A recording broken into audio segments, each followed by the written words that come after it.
Everyone talks about J.R. Ewing's big moments, showy moments, sleazy moments. He has memorable lines. He can be really funny and very ruthless. But there were a couple of moments in the series that I really thought were very nice and quiet and really showcased another side of Larry Hagman's acting. Hi, I'm James Lott Jr. This is the Dallas Aftershow here on JLJ Media. Every week we post and talk about aspects of the show Dallas, the new series, the original. I haven't got to the movies yet. That'll be coming up soon, but I'm gonna do both series. And I just want to mention two scenes that are very, very related to JR and who he is and who he became and who he was later. Two scenes. I'm gonna put them forward, two and two.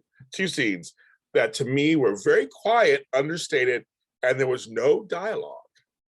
It was just him showing an emotion and Larry Hagman really showing his acting chops.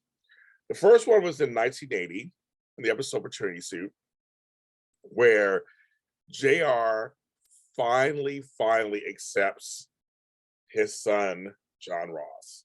You know, his paternity was it Cliff? Was it his? All this stuff was going on. Lots of shenanigans during the whole storyline, lots of back and forth and all of that. When he realizes JR is his son, finally, the whole bunch of stuff goes down first, of course, but when he finally looks at him and he's standing over him, the way they shoot it, he's looking up at him, looking at this beautiful little baby boy. I don't know if the actors, the baby actors who are playing him, the little boy sitting there, and he picks him up, puts him in his arms, and hugs him. It's this quiet moment that you go, wow, JR is going to hold on to this son. For better or worse, he's going to really be intensely involved in his son. And it did. The storylines from then on were a lot about taking John Ross away from Sue Ellen. He always felt the strong connection, whether it was right or wrong or controlling or not, over John Ross, his namesake. And it continued always to the new series. So it was very interesting that scene alone, which is that he quietly took his son in his arms, and that was the solidification of the John Ross, J.R. Ewing bond. And there was another scene in 1982. I was going to make these correct. The Search in 1982. They had been searching for Jock Ewing in South America, and the search turns up cold or whatever. So the whole thing is he's dead. So Jock is dead. That's what they're saying.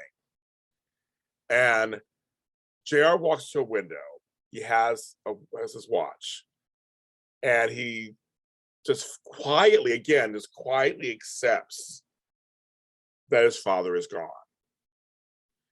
And he has a little smile on his face. It's not a smile like he's going like a smile like, okay, Dad. And then tears start to well up in his eyes. He looks up and he's like kind of starts to cry, but no hysterics, like that, just kind of like, okay, this is it. You're gone. I'm going to accept it. I will miss you. No matter what happened between them, I will miss you. And then it turns to black, fades into the actual portrait of Jock. It says Jim Davis, 1909 to 1981. My great grandmother was born in 1909, so I always think it's very interesting. They were the same age. And it's really soft. It's sweet. It just shows these other sides of JR. Because JR, we see him as snarky. We see him as, ruthless. We see him as being really funny. Yes, we know that JR has a heart in there somewhere. He shows it in some ways. But these are two father and son. So 3 generations of John Rosses. How funny is that? I just went that just now. I think about that just now. 3 generations of John Rosses, and that my thing I just brought up. And that's a through line. I'm a junior myself, so I know what it's like to have a father who I'm named after. I don't have any boys after me, but I know what it's like to be a part of a. When you have the same name as someone, there is something there. And any juniors out there, or thirds or fourths or fifths would know that that is too. Well, I was like, that was it. They literally, those are 2 scenes I thought, solidified who JR was deep down in the core, which was he loved his family. He loved being a Ewing. JR loved being a Ewing. That's that, kids. So check those scenes out online. They're up online. They're up there, both of them. And tell me what you think. And if there's any other scenes, I'm sure there's 3 more scenes I probably missed. But any other scenes where JR quietly shows, real depth in the scenes, let me know what you think about those. And remember these 2. Thanks to all the Dallas groups. I love you guys. You guys are just wonderful. We talk about it. You guys talk about it with me. I love this. We have a space to talk about it. And I'll tell you, in the Dallas groups, I don't see as much hate as I see in some other groups. You guys really just discuss it and debate it and talk about it and bring it up. And I really appreciate that, because I feel like there's a collective love for the show, right?